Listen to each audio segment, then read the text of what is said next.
तो यहाँ पे लंगेट में आके जो है उन लोगों ने जो है ये आप देख सकते हैं किस तरह से ब्यूटीफुल ये वाल जो है बनाया। तो इनसे जानने की कोशिश करेंगे कि कश्मीर में आके इन लोगों को कैसे सपोर्ट मिला। मैम, सबसे पहले आपको वेलकम करते हैं लंगेट में आके। तो आपने किस तरह से सोचा कि कश्मीर में आके जो है आप अपना आर्ट दिखाएंगे, स्टूडेंट्स को आप अपनी तरफ आकर्षित करेंगे और स्टूडेंट्स बढ़ चढ़ के हिस्सा ले रहे हैं, क्या वजह? देखिए, मेरा हमेशा यही मानना है कि क्रिएटिविटी, कला एक ऐसा माध्यम है, एक ऐसा सोर्स है जो आपको लोगों से बहुत रिस्पेक्टफुली और प्यार से जोड़ देता है। और हमारी foundation, rouble Nagi art foundation का जो मोटिव है वो है educating through art, connecting through art. और मिसाल कश्मीर जो हमने यहाँ इनिशिएटिव लॉन्च किया है, मिसाल इंडिया फैमिली का, उसका मेन टैगलाइन ही यही है, बी क्रिएटिवली करेजियस। तो आप में करेज होगी तो ही आप बहुत बड़े बड़े इनिशिएटिव्स आगे लॉन्च कर सकते हैं और उन्हें सक्सेसफुली इम्प्लीमेंट कर सकते हैं। एक इनिशिएटिव को लॉन्च करना ऑन ग्राउंड, उसका पॉजिटिव रिजल्ट और इम्पैक्ट दिखना अपने आप में एक बहुत बड़ी बात है। और आर्ट, कला के माध्यम से हम लोगों से जुड़ते हैं, हम लोगों की सोच बदलना चाहते हैं about educating their daughters, educating their children, cleanliness, hygiene, sanitation, less use of plastic और empowering our women and youth. And हमारी लड़कियों को अपने पैरों पे खड़ा होने दे, काम करने दे, हमारे स्किल सेंटर्स में आके सीखें, हमारी यही सोच रहती है। और ब्यूटिफिकेशन तो हमारी एक लाइफ का, हमारी ज़िंदगी का एक हिस्सा है। और जब अब यहाँ से अब जाएंगे, पहले एक आधी अधूरी ईंटों की दीवार दिखती थी, अब एक बुलेवार्ड स्ट्रीट के जैसी पूरा फ्लोरल डिज़ाइन दिखेगा। आपने देखा बच्चे ऑलरेडी इतने खुश हैं कि हम यहाँ से जाएंगे तो हमें अच्छा लगेगा।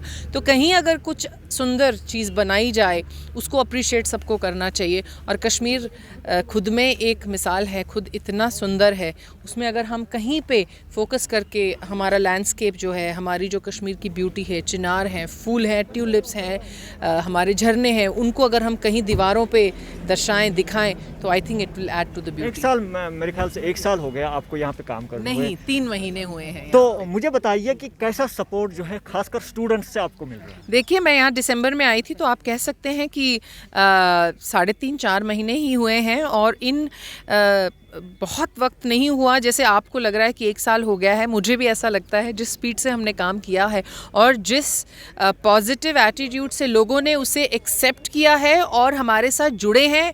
शायद 1-2 साल की मेहनत करने के बाद भी इतने पॉजिटिव रिजल्ट्स नहीं आते और ये काम इतना जल्दी हो ही नहीं पाता अगर कश्मीर के लोग हमारे साथ ना जुड़े होते, अगर इंडियन आर्मी हमारे साथ ना जुड़ी होती।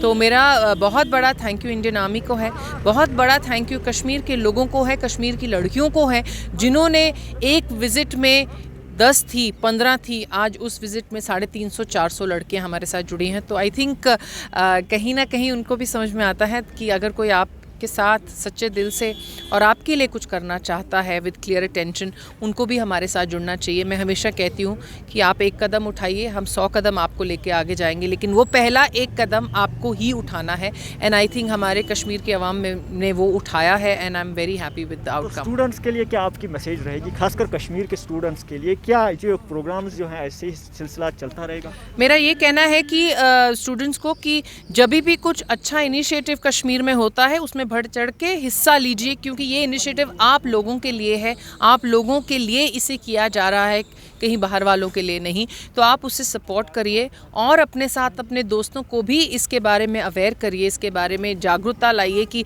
हमें क्यों अच्छे इनिशिएटिव्स के साथ जुड़ना है। और जैसे कि कहा जाता है कि बहुत सारी एनजीओज़ आती हैं, एक बार प्रोग्राम करती हैं, दूसरी बार मैम सब लोग पूछते हैं क्या ये लॉन्ग टर्म रहेगा।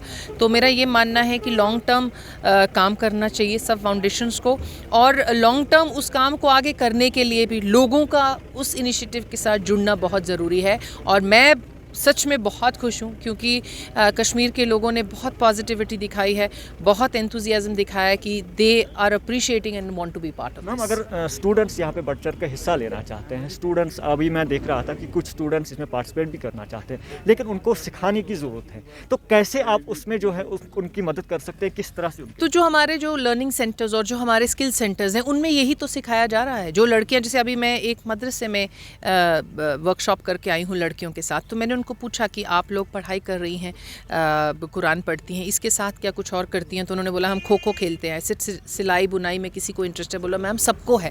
तो मैंने उनको बोला कि आप बाहर ना आए, क्या हम आपको मशीन दें तो आप सिलेंगे? तो सब ने बोला हाँ।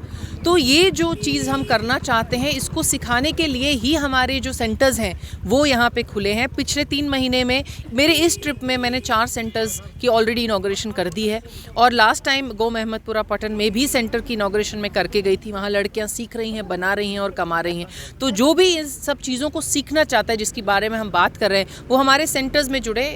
इसमें कोई ना चार्ज है, ना आपके लिए कोई कंपल्शन है। बहुत अलग अलग टाइमिंग है, तो लड़कियाँ अपना घर भी संभाल सकती हैं, जो कॉलेज जाती हैं वो कॉलेज भी जा सकती हैं और आके सीख भी सकती हैं। और यंग बॉयज़ एंड गर्ल्स के लिए भी यही है कि आप लड़के जो हमारे जो युवा हैं, स्टूडेंट्स हैं, वो अपनी पढ़ाई के साथ साथ आके हमारे साथ अलग अलग कोर्सेज़ में भर्ती हों और ज़रूर सीखें।